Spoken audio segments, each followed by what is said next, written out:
அபுதாபியில் முதல் இந்து கோவில். பிரதமர் மோடி வருகிற பிப்ரவரி 14ஆம் தேதி திறந்து வைக்க இருக்கும் நிலையில் மும்முரமாக விழா ஏற்பாடுகள் நடந்து கொண்டிருக்கும் காட்சியை தான் பார்த்து கொண்டிருக்கிறோம். அயோத்தி விழாவை போல் அபுதாபியில் ஒரு பிரம்மாண்டம்.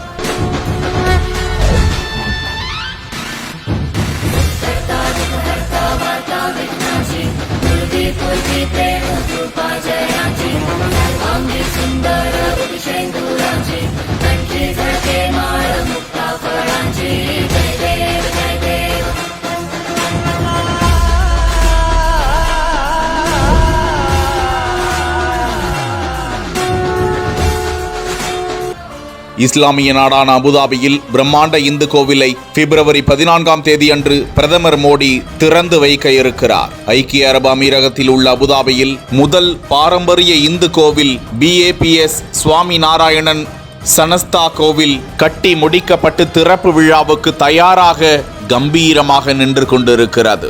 துபாய் அபுதாபி ஷேக் சயீத் நெடுஞ்சாலையில் அல் ரஹ்பாவிற்கு அருகில் உள்ள அபு முரைகாவில் 27 ஏக்கர் இடத்தில் 262 அடி நீளம் 180 அடி அகலத்தில் அயோத்தி கோவிலை போன்றே நுணுக்கமான கைவினை திறன்கள், கலை வேலைப்பாடுகள், பளிங்கு கற்களால் ஆன வேலைப்பாடுகளுடன் மிக பிரம்மாண்டமாக கட்டி முடிக்கப்பட்டிருக்கிறது.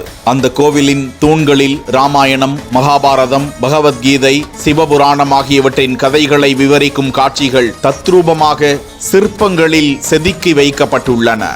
2019ஆம் ஆண்டு தொடங்கப்பட்ட இந்த கட்டிட பணி அமீரகத்தின் மத நல்லிணக்கத்தை எடுத்து காட்டும் மற்றொரு மைல்கல்லாக அபுதாபியில் இந்துக்களுக்கென்று ஒரு பிரத்யேக பிரம்மாண்ட கோவில் கட்டி முடிக்கப்பட்டு பிரதமர் மோடியால் திறந்து வைக்கப்பட இருக்கும் நிலையில் அதற்கான விழா ஏற்பாடுகள் மும்முரமாக நடந்து கொண்டிருக்கும் காட்சியை தான் பார்த்து கொண்டிருக்கிறோம்.